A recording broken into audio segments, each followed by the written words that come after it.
Hello everyone. आज के class में वर्मा क्लास का मंथली जो एग्ज़ाम होता है उसका केमिस्ट्री का आंसर की करवाएंगे। ठीक है, इसके पहले हमने फिजिक्स का भी आंसर करा दिए हैं, आपको प्लेलिस्ट में मिल जाएगा, आप देख लीजिएगा। चलिए चलते हैं। केमिस्ट्री है, देखिए इसमें सभी का सेट एक ही रहता है। अब देखिए क्वेश्चन दिया है, वह विलयन जिसमें एक ही तापमान एवं दाब और विलय नहीं घुल सकता कहलाता है। ठीक है, कहलाता है। इसका हो जाएगा सी नंबर सही होगा, संतृप्त घोल। ठीक है, एक का सी। चलिए दूसरा क्वेश्चन है, कई घटकों से बने घोल के लिए जिसमें प्रत्येक घटक का गुण उसके व्यक्तिगत गुणों का भारित योग है तो क्या कहलाता है, उसका होता है आदर्श घोल, उसको जो बोलते हैं आदर्श घोल। ठीक है, 2 का ए। अगला है, एक उचित घोल है तो इसका जो हो जाएगा ए नंबर से हो जाएगा पानी में नमक का घोल। ठीक है, अगला है, तांबा एवं जस्ता एक मिश्र धातु है तो ये किसका एक मिश्र धातु होता है, तो ये होता है पीतल का, यानी ये हो गया 4 का सी। ठीक है, चलिए अगला क्वेश्चन है, देखिए मोललता को दर्शाने प्रयुक्त होता है। देखिए मोललता, यहाँ पर देखिए क्या लोल है, 2 लो है। ठीक है, 2 लो रहेगा तो होगा क्या होगा, छोटकी एम होगा। ठीक है, यहाँ पर देखिए मोललता, वो मोललता होता है तो यहाँ पर याद रखना है 2 लो 2 है तो छोटकी एम, यदि 1 लो रहेगा तो बड़की एम होगा। ठीक है, यहाँ पर यदि रहता ऐसे रहता यदि मोललता, ठीक है ऐसे रहता तो इसका आंसर बड़की एम होता। याद रखना है 2 लो रहे तो छोटकी एम, 1 लो रहे तो बड़की एम। इसका यहाँ पर 2 लो है, यहाँ पर छोटकी एम आंसर होगा। अगला है 6 नंबर, जब विलय की सांद्रता विलायक में उसकी घुलनशीलता के बराबर हो जाती है तो उस विलयन को क्या कहा जाता है, क्या कहा जाता है, तो इसका जो आंसर हो जाएगा बी नंबर हो जाएगा, बी नंबर होगा संतृप्त। ठीक है, 6 का बी। चलिए 7 नंबर क्वेश्चन है, किसी तरल में गैस की घुलनशीलता है, किसी तरल में गैस की घुलनशीलता, इसका आंसर हो जाएगा 7 का सी नंबर हो जाएगा, बढ़ते तापमान के साथ घटती है। ठीक है, 7 का सी, बढ़ते तापमान के साथ घटती है। अगला है, उस विकल्प जो अधिक ऊंचाई पर चढ़ने पर सांस लेने में कठिनाई उत्पन्न होने का वर्णन करता है तो इसका जो हो जाएगा 8 का आंसर ए हो जाएगा, हेनरी का नियम। 8 का ए, हेनरी का नियम। अगला है, पानी की वह विशेषता जो विलायक के रूप में इसके अद्वितीय गुणों का कारण बनती है। ठीक है, इसका हो जाएगा 9 का सी नंबर आंसर हो जाएगा ध्रुवीय, 9 का सी। अगला है, एक बंद प्रणाली में अवाष्पशील विलय वाला विलयन का वाष्प दाब सीधे रूप से किसके अनुरूप बदलता, ठीक है, बदलता है। इसका आंसर हो जाएगा ए नंबर हो जाएगा विलय का मोल अंश, विलय का मोल अंश। चलिए 11वां क्वेश्चन है कि वह विकल्प जो अनुसंख्या गुण नहीं है। ठीक है, तो ये इसका जो हो जाएगा ये हो जाएगा डी नंबर हो जाएगा मोलल उन्नयन स्थिरांक, 11 का डी।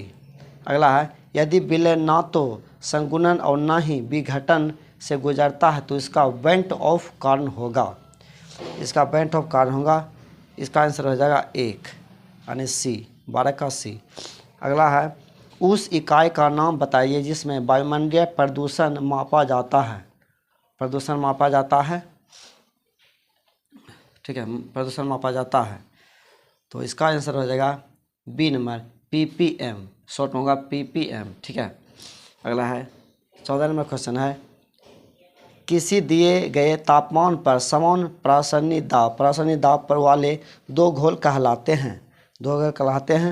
इसका हो जाएगा सी नंबर आइसोटोनिक। ठीक है, चलिए अगला है, जब आप पानी में नमक मिलाते हैं तो क्या होता है? तो इसका ए नंबर से होगा पानी का हिमांक कम हो जाता है। ठीक है, कम हो जाता है। अगला है, बिजली के अच्छे संवाहक के लिए सर्वोत्तम विकल्प हैं। इसका हो जाएगा डी में हो जाएगा नल एवं समुद्र जल दोनों। 16 का डी। चलिए अगला है 17 नंबर कि निम्नलिखित में सजातीय मिश्रण के लिए सर्वोत्तम विकल्प हैं।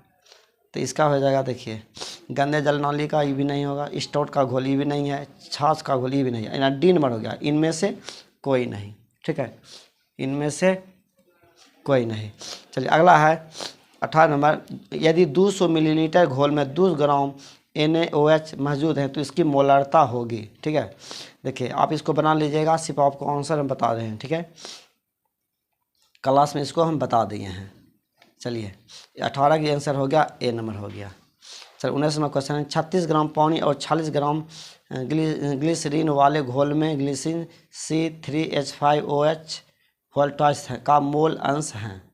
इसका आंसर हो जाएगा 19 का हो जाएगा सी नंबर हो जाएगा। ठीक है, 0.20 ये हो गया। चलिए अगला है, किसी विलयन घटक का आंशिक दाब सीधे उसके नमक अंश का समानुपातिक होता है, इसे कहते हैं। ठीक है, इसे कहते हैं। तो इसका आंसर हो जाएगा 20 का हो जाएगा डी नंबर हो जाएगा ओस्टवाल्ड का तनुकरण नियम। ठीक है, 20 का डी हो गया। चलिए 21 नंबर क्वेश्चन है, 21 निम्नलिखित में कौन क्रिस्टलीय ठोस का गुण नहीं है? ठीक है, नहीं है। इसका हो जाएगा 21 का आंसर हो जाएगा बी नंबर हो जाएगा, कोई निश्चित गलनांक नहीं होता है। ठीक है, ये हो गया। अगला देखिए,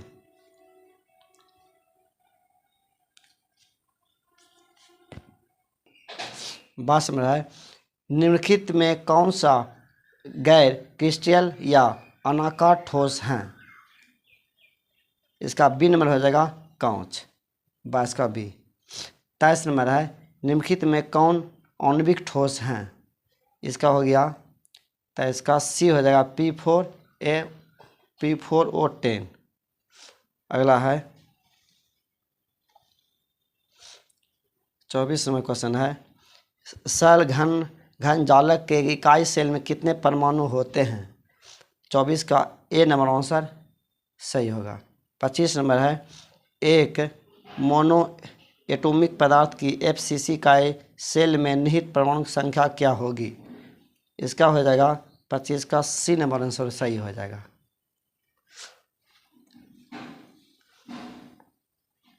अच्छा 26 में क्वेश्चन है, BCC संरचना की प्रति इकाई सेल में परमाणु की संख्या कितनी होती है? तो 26 का आंसर जो हो गया बी नंबर सही होगा। ठीक, 26 का भी होगा।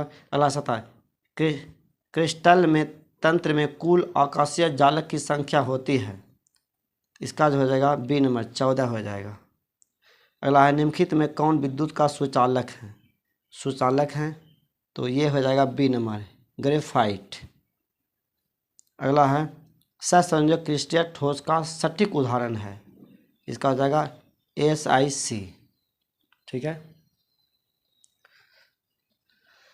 चलिए ऑब्जेक्टिव का अंतिम क्वेश्चन है, क्रिस्टलीय जालक में आयोडीन अणु कैसे बंधे हुए हैं? इसका ए नंबर आंसर हो जाएगा बॉन्ड वाल्स बल से वाल्स वल। 30 का ए नंबर आंसर सही है। देखिए ये सब है लॉन्ग क्वेश्चन है। ठीक है, आपको ये आप बना लीजिएगा और इससे काफ़ी क्वेश्चन आपको जब फाइनल एग्जाम होगा 25 में जो होगा, इससे काफ़ी क्वेश्चन टकराएगा, ऑब्जेक्टिव का और सब्जेक्टिव लॉन्ग से भी। ठीक है, चलिए फिर अगले वीडियो में अगले क्वेश्चन को लेकर मिलेंगे। बाय।